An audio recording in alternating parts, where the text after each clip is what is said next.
আমরা আনন্দে আত্মহারা হয়ে আনন্দে আমরা আনন্দিত হয়ে জীবন যাপন করছি। আর হঠাৎ করে মাঝে মধ্যে বিভিন্ন দিক থেকে সংবাদ খবর আমরা শুনতে পাচ্ছি যে অমুক গ্রামের অমুক লোকটা আজকে মৃত্যুবরণ করেছে, অমুক লোকটা আজকে মারা গেছে। শোনার পরে অনেকেই আমরা চিন্তা ভাবনা করি, চিরদিন যদি আমরা জীবিত থাকতে পেতাম তবে কতই না ভালো হতো। কিন্তু এই জায়গাটা চিরদিন থাকার জায়গা নয়। এখানে কেউ চিরদিন থাকতে পাবে না, কারো চিরদিন থাকার ব্যবস্থা নেই। ভাই বন্ধুরা আমার, এই পৃথিবীতে কত জ্ঞানী গুণী বুদ্ধিজীবী মানুষ এসেছিলেন, তারা চলে গেছেন। বড় বড় ধনাঢ্য ব্যক্তি মালদার লোকেরা তারাও দুনিয়া থেকে চলে গেছেন। কত জ্ঞানী মহাজ্ঞানী তারাও পৃথিবী ছেড়ে চলে গেছেন। আমাদেরকেও যেতে হবে। আমরা যে চিরদিন থাকতে পাবো এর কোনো গ্যারেন্টি নেই। কেউ নিশ্চয়তা গ্যারেন্টি দিতে পারবে না যে আমি চিরদিন থাকব।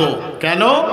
আজকে আপনাকে বলছি, আপনি যে ঘরে যে বাড়িতে বসবাস করছেন সেই বাড়িটা কার ছিল? আপনার বাবার ছিল। আপনার আগে আপনার বাবার ছিল, আপনার বাবার আগে আপনার দাদুর ছিল, আপনার দাদার আগে পরদাদার ছিল, পরদাদার আগে লাকার দাদার ছিল, লাকার দাদার আগে সাকার দাদার ছিল। এইভাবে পূর্বপুরুষদের কাছ থেকে আমরা উত্তরাধিকার সূত্রে মালিক হয়ে বসবাস করতে আছি, ঠিক না? ওই মতোই আমরা যেমন আমাদের পিতার মালে হকদার বা ওয়ারিশ সূত্রে পেয়েছি, উত্তরাধিকার সূত্রে পেয়েছি, সেই মতোই আমাদের ছেলেরা, আমাদের মেয়েরা, আমাদের আত্মীয় স্বজনেরা আমাদের মালধন তারা ভোগ করবে। আমরাও পৃথিবী ছেড়ে চলে যাব। এই পৃথিবীতে কেউ চিরদিন থাকতে পায়নি, আর কেউ পাবেও না। কারো চিরদিন থাকার ব্যবস্থা নেই। মহানবী সাল্লাল্লাহু আলাইহি ওয়াসাল্লাম, হযরত মুহাম্মদ সাল্লাল্লাহু আলাইহি ওয়াসাল্লাম, তিনিও এই পৃথিবী ছেড়ে চলে গেছেন। তিনাকেও বিদায় হতে হয়েছে। ভাই বন্ধুরা, আমরা যারা এখন বসবাস করছি আমরা চিন্তা ভাবনা করব, এই পৃথিবীতে যখন আমরা চিরদিন থাকতে পাবো না, যে জায়গায় আমাদেরকে সব দিন থাকতে হবে, চিরদিন বসবাস করতে হবে, সেই জায়গার জন্য আমাদেরকে সব সময় চিন্তা ভাবনা করে চলাফেরা করতে হবে। বন্ধুরা আমার, ভাইরা মায়েরা বোনেরা, মহান আল্লাহ আমাদের মৃত্যুর ব্যবস্থা কেন করলেন? মহান আল্লাহ তিনি জানিয়ে দিলেন, হে বান্দা বান্দিরা শোনো, আল্লাযী খালাকাল মাউতা ওয়াল হায়াতা লিয়াবলুয়াকুম আইয়ুকুম আহসানু আমালা। এই পৃথিবীতে আমরা এসেছি, এই পৃথিবী ছাড়তে হবে। রব্বুল আলামিন হায়াত এবং মওতের ব্যবস্থা করেছেন।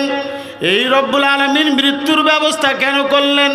আল্লাহ নিজে বলে দিচ্ছেন, আমি তোমাদেরকে চেক আপ করতে চাই, যাচাই করতে চাই, আইয়ুকুম আহসানু আমালা, কর্মের দিক দিয়ে, আমলের দিক দিয়ে সব থেকে বেশি ভালো কাজ কে করে, মহান আল্লাহকে কে বেশি সন্তুষ্ট রাখতে পারে। বন্ধুরা আমার, আল্লাহ রাব্বুল আলামিন আপনাকে চেক আপ করার জন্য, আপনার ইমানের পরীক্ষা নেওয়ার জন্য, আপনাকে ভালো বদলা দেওয়ার জন্য রব্বুল আলামিন মওতের ব্যবস্থা করেছেন। তাই এই পৃথিবী থেকে বিদায় হওয়াতে আমাদের কল্যাণ আছে। কেন বন্ধু? আমরা যে নামাজ রোজা করি, দান খায়রাত করি, ভালো কাজ করি, এই ভালো কাজ করে দিয়ে আমরা যতগুলো ভালো কাজ করলাম এর প্রতিফল প্রদান করবেন মহান আল্লাহ। মৃত্যুর পরে আপনি স্বর্গে যাবেন, জান্নাতে যাবেন, জান্নাতে যাবেন। আপনি যদি চিরদিন জীবিত থাকেন, খাটতেই থাকলেন, কাজ করতেই থাকলেন না। ভাইরা আমার, মহান আল্লাহ সুন্দর ব্যবস্থা রেখেছেন। মৃত্যুর পরে তিনি আমাদেরকে জান্নাত দিবেন। যারা আল্লাহর কথা অমান্য করে, যারা আল্লাহর কথা মানে না, কোরআনের কথা মানে না, নবীজির হাদিস যারা মেনে চলে না, তাদেরকে রব্বুল আলামিন জাহান্নামের জায়গা দিবেন। আর যারা আল্লাহর বিধান মেনে চলে তাদেরকে স্বর্গে স্থান দান করবেন, জান্নাতে তিনি জায়গা দিবেন। ভাইরা বন্ধুরা আমার, তাই মহান আল্লাহ গোটা বিশ্বের সমগ্র মানব জাতিকে, মুসলিম নর নারীকে ডাক ডাক দিয়ে বলেন, হে বিশ্বাসী বান্দা বান্দিরা, ইয়া আইয়ুহাল্লাযীনা আমানু, ওরে আমার ইমানদার বান্দা বান্দিরা, মুসলিম ছেলে মেয়েরা, এ মুসলিম নর নারীরা, ইমানদার বান্দা বান্দিরা, ইত্তাকুল্লাহ, সকলে তোমরা আল্লাহকে বলে ভয় করো। আল্লাহর ভয় অন্তরে যদি থাকে আমার বক্তব্য রাখাটা ভালো হবে। আল্লাহর ভয় অন্তরে রেখে যদি আমি বক্তব্য রাখি আমার বক্তব্যটা হবে কোরআন হাদিসের আলোতে। আল্লাহর ভয় অন্তরে রেখে যদি আপনি বক্তব্য শুনেন তবে আপনি একদম ধীরস্থিরভাবে কথাগুলো শ্রবণ করবেন আর আপনার মেমোরি কার্ডে লোড করে নিতে পারবেন। আল্লাহর ভয় অন্তরে রেখে যদি আপনি দান করেন মাদ্রাসায় উপযুক্ত দান আপনি দিতে পারবেন। আপনি যদি আল্লাহর ভয় অন্তরে রেখে নামাজ আদায় করেন, সালাত কায়েম করেন আর আপনি যদি শ্যাম পালন করেন তবে আপনার নামাজ রোজা দান খায়রাতগুলো ভালো হবে। আপনি উপযুক্ত, আপনি একজন দানশীল হবেন। আল্লাহর ভয় যদি অন্তরে থেকে আপনি নামাজ আদায় করেন নামাজটা ভালো হবে। তাই মহান আল্লাহ সমগ্র বিশ্বের মুসলিম নর নারীকে ডাক দিয়ে বলেন, ইয়া আইয়ুহাল্লাযীনা আমানু, হে আমার ইমানদার বান্দা বান্দিরা, মুসলিম নর নারীরা, তোমরা নির্জনে বসে বসে চিন্তা করো, বিছানায় বসে বসে চিন্তা করো। ওয়াল তানজুর নাফসুম মা কদ্দামাত লিগাদ, প্রত্যেকটা নর নারী, প্রত্যেকটা যুবক যুবতী, প্রত্যেকটা বৃদ্ধ বৃদ্ধা, কিশোর কিশোরী, যুবক যুবতী, বৃদ্ধ বৃদ্ধা, সকলে যেন নির্জনে বসে বসে চিন্তা করে। আপনি বিছানায় বসে যান, আপনার 50 বছর বয়স হলো, 60 বছর বয়স হয়ে গেল, 70 বছর বয়স হয়ে গেল, আপনি কতদিন থেকে নামাজ আদায় করেন? কতদিন থেকে আপনি প্রত্যেক দিন কোরআন মাজিদ তেলাওয়াত করেন? কতদিন থেকে আপনি দান ধ্যান করেন? কতদিন থেকে আপনি শয়তানি কালোবাজারি 2 নম্বরই ধান্দা ছেড়েছেন?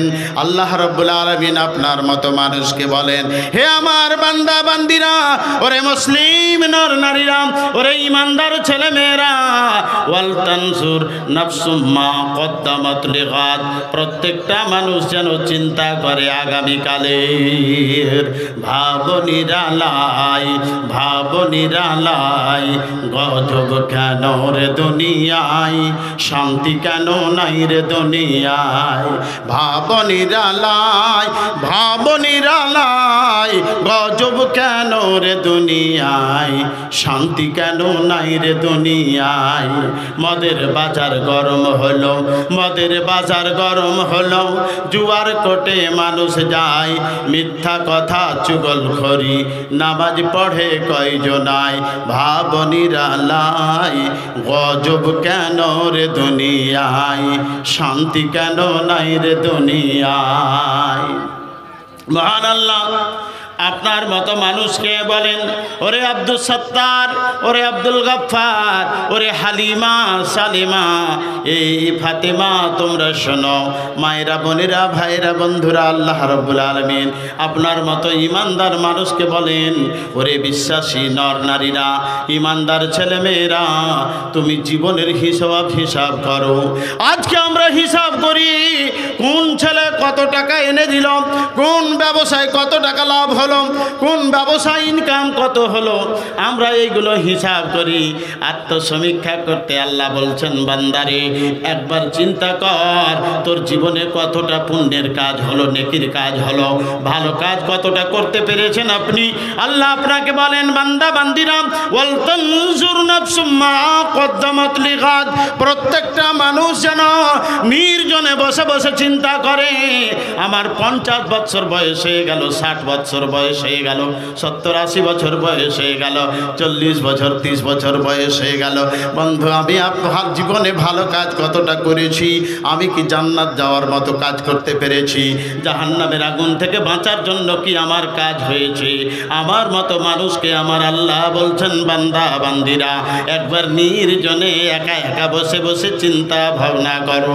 বন্ধুরা আমার, মাথার চুল আপনার পেকে গেল, দাঁতগুলো নড়বড়ে হয়ে গেল, চোখের পাওয়ার কমে গেল, দৃষ্টি শক্তি আপনার হ্রাস পেয়ে গেল, শিরা উপশিরাগুলো শরীরের রগগুলো আপনার আস্তে আস্তে বসে গেল, শিরা উপশিরাগুলো নিস্তেজ হতে চলল, আপনার দৃষ্টিশক্তি দুর্বল হয়ে গেল, কোমর বেঁকা হয়ে গেল, মাথার চুল আপনার পেকে গেল। আপনি এবার কোথায় যাবেন আর দূরের মানুষ চিনতে পারেন না, কাছের মানুষ দেখে বুঝতে পারেন না, অবস্থা আপনার কেমন হলো। এবার আপনাকে দুনিয়া থেকে বিদায় হতে হবে। মালাকুল মাউত আপনার ঘুরছে, ঠিক সময় এসে জান কবজ করে নিবে। বন্ধুরা আমার, মায়েরা বোনেরা, একটু চিন্তা ভাবনা করতে আল্লাহ পাক বলছেন, বান্দারে সমীক্ষা কর রে বান্দা, ও বান্দিরা নির্জনে একা একা বসে বসে চিন্তা করো।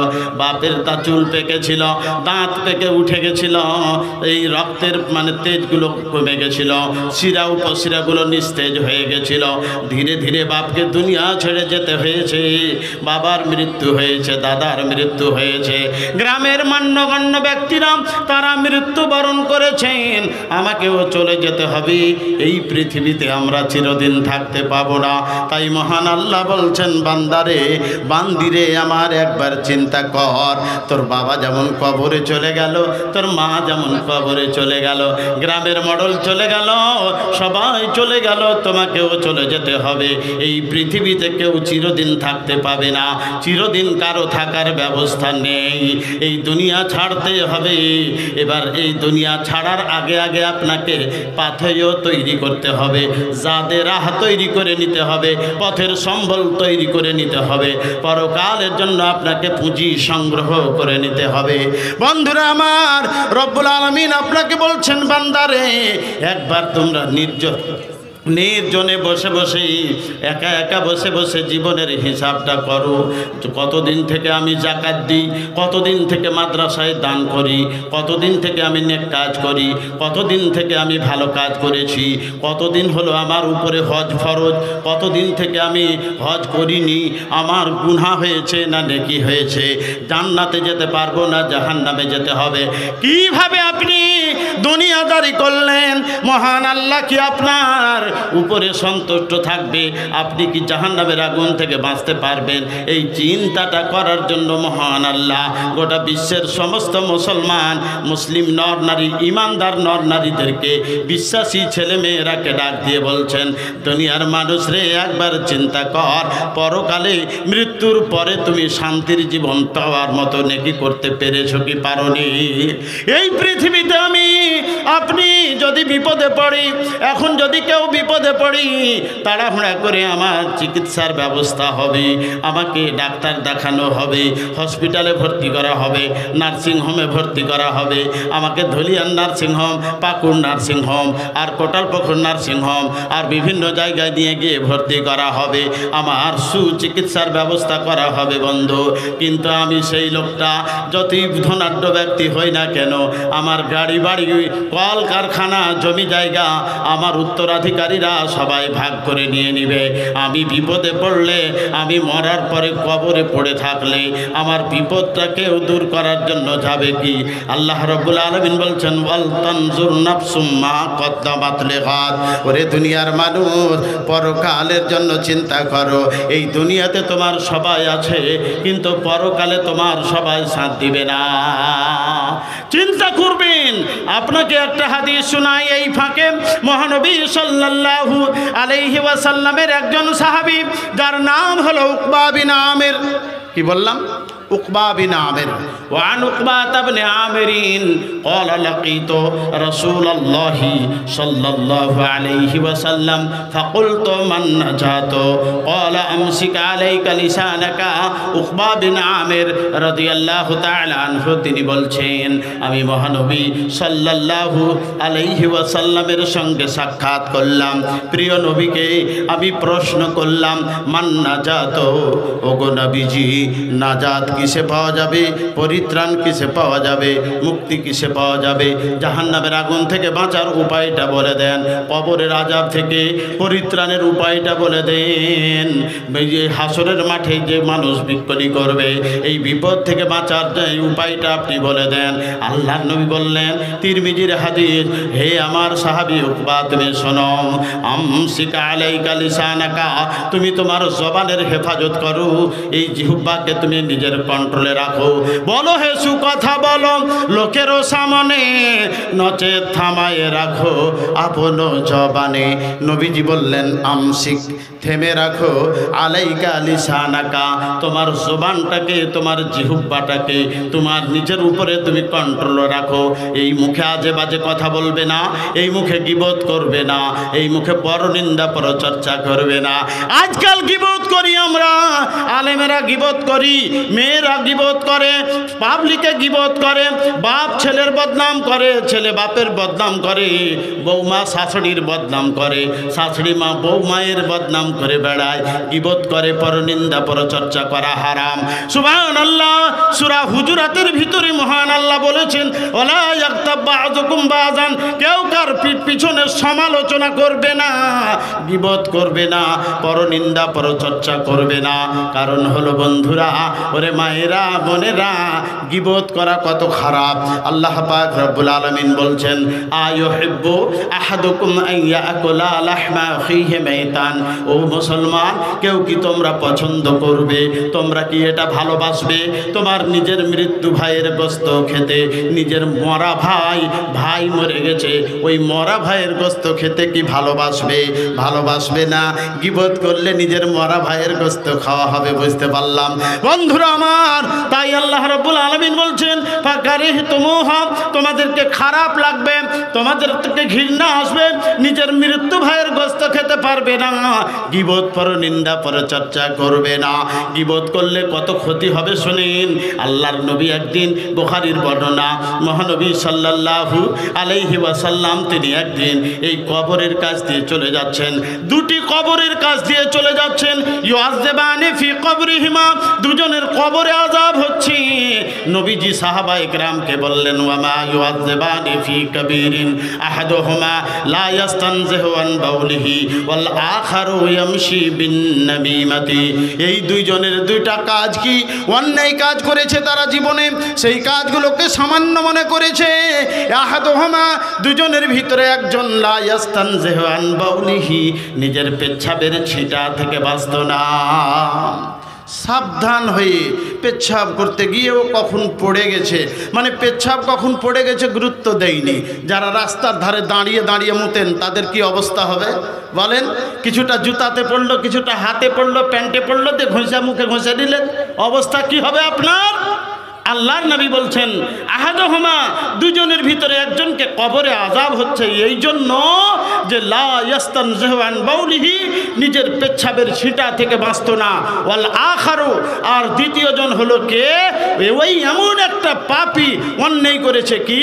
ওয়াল আখারু ইয়ামশি বিন নামিমাতে, দ্বিতীয়জন ছিল চুগলখোর, গীবত পরনিন্দা পরচর্চা করতো। আর জানো, মাদ্রাসা আনসারুল উলুমের এই যে জালসাতে যত টাকা উঠলো, এই মৌলবীরা সব ভাগ করে খেয়ে নেবে, কমিটিরা সব ভাগ করে খেয়ে নেবে। চায়ের দোকানে বসে গেল, আড্ডাখানায় বসে গেল, আর কুৎসাহ গাইতে আরম্ভ করে দিল। সাবধান, শাশুড়ির বদনাম করেন বৌমা, সাবধান, বৌমায়ের বদনাম করেন শাশুড়ি মা, আপনিও সাবধান। বন্ধুরা, আপনিও সাবধান, গীবত পরনিন্দা পরচর্চা করা থেকে বাঁচেন। আল্লাহ পাকের রাসূল সাবধান করে দিলেন যে দুইজনকে কবরে আযাব হচ্ছে। একজন ছিল নাম্মাম, চুগলখোর, গীবতকারী, পরনিন্দা পরচর্চাকারী, তার জন্য তাকে কবরে আযাব হচ্ছে। আর একজন হলো পেচ্ছাবের পানি ছিটা থেকে বাঁচত না। যারা দাঁড়িয়ে দাঁড়িয়ে পেচ্ছাব করছেন, পেচ্ছাবের পরে পানি ব্যবহার করেন না, কবরে আযাব হবে, সাবধান হয়ে যান। ভাইরা বন্ধুরা আমার, হাদিস শোনাচ্ছিলাম, আল্লাহ পাকের নবী বললেন, তিরমিজির হাদিস কি, নবীজি বলছেন, হে উকবা বিন আমির শুনো, আমসিক আলাইকা লিসানাকা, তুমি তোমার জবানটাকে হেফাজতে রাখো। এই মুখে খারাপ কথা বলবে না, এই মুখে মদ পান করবে না, এই মুখে সুদ খাবে না, এই মুখে মিথ্যা কথা বলবে না, গীবত পরনিন্দা পরচর্চা করবে না। আলা মান সমাতা নাজা, ওরে উকবা সাবধান হয়ে যাও, যে ব্যক্তি গীবত পরনিন্দা পরচর্চা থেকে বাঁচলো সেই পরিত্রাণ পেয়ে গেল, মুক্তি পেয়ে গেল, নাজাত পেয়ে গেল। আর আবু দাউদে হাদিসটা এইভাবে এসেছে, মহানবী সাল্লাল্লাহু আলাইহি সাল্লাম বললেন, হে উকবা বিন আমির তুমি শোনো, জাহান্নামের আগুন থেকে যদি বাঁচতে চাও, কবরের আযাব থেকে বাঁচতে চাও, সাপ বিচ্ছুর কবর থেকে আযাব থেকে যদি বাঁচতে চাও, তাহলে তোমাকে কি করতে হবে? 1 নম্বরে আমসিক আলাইকা লিসানাকা, 2 নম্বরে ওয়াল ইয়াসাকা বাইতুকা, 3 নম্বরে ওয়াবকি আলা খতিয়াতিকা। নবীজি বলছেন, ওরে উকবা বিন আমির, 1 নম্বরে তুমি জবানের হেফাজত করো, এই মুখে খারাপ কিছু খাবে না, খারাপ কিছু বলবে না, গীবত পরনিন্দা পরচর্চা থেকে বেঁচে থাকবে। 2 নম্বরে ওয়াল ইয়াসাকা বাইতুকা, এই কাজ করার সময় কাজ করতে যাবেন, চাকরি করার সময় চাকরি করতে যাবেন, ব্যবসা করার সময় ব্যবসা করতে যাবেন। বন্ধু, জমিতে কাজ করেন, মাঠে কাজ করেন, চাকরি বাকরি সবই করেন, কিন্তু আপনি এদিকে ওদিকে না, এদিকে ওদিকে সময় কাটাবেন না। কাজ করা হয়ে গেল, সোজা বাড়ি চলে আসেন। চাকরি করা ডিউটি করা হয়ে গেল, সোজা বাড়ি চলে আসেন, বাড়িতে বসা অভ্যাস করেন।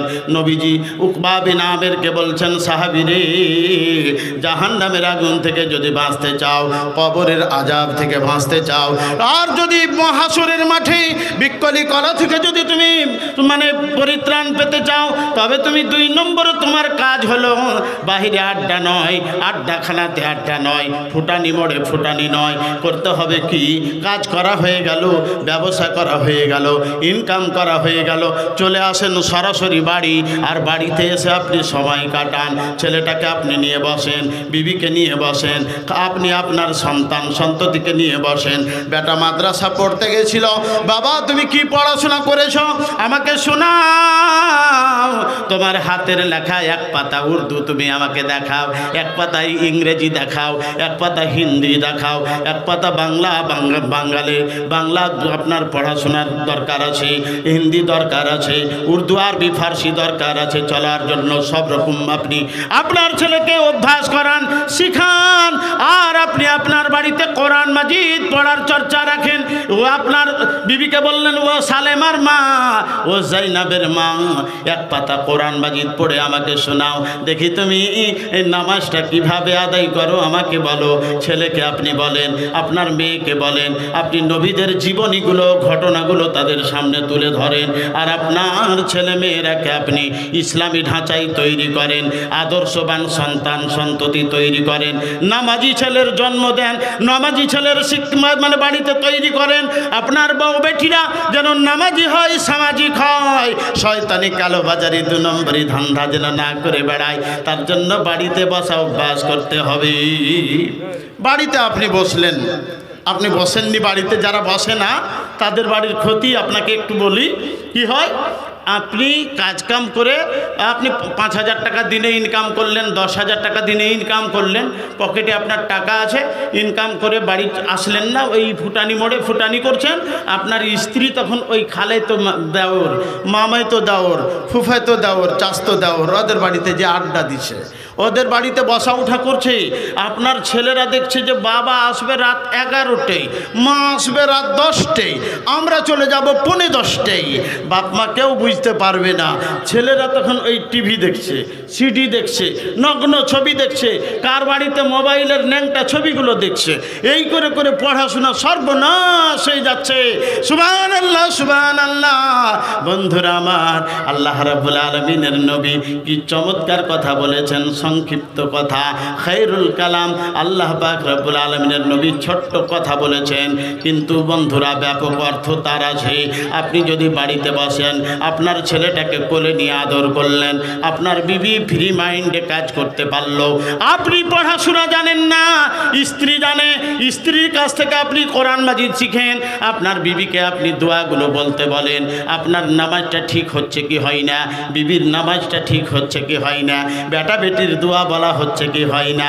আপনি বাড়িতে বসে বসে শুনেন আর ছেলে মেয়েরাকে তৈরি করেন ইসলামী ঢাঁচায়।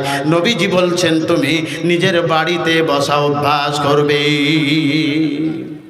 বাড়িতে বসা অভ্যাস করলে আপনার কাজও বেশি হবে, হবে না?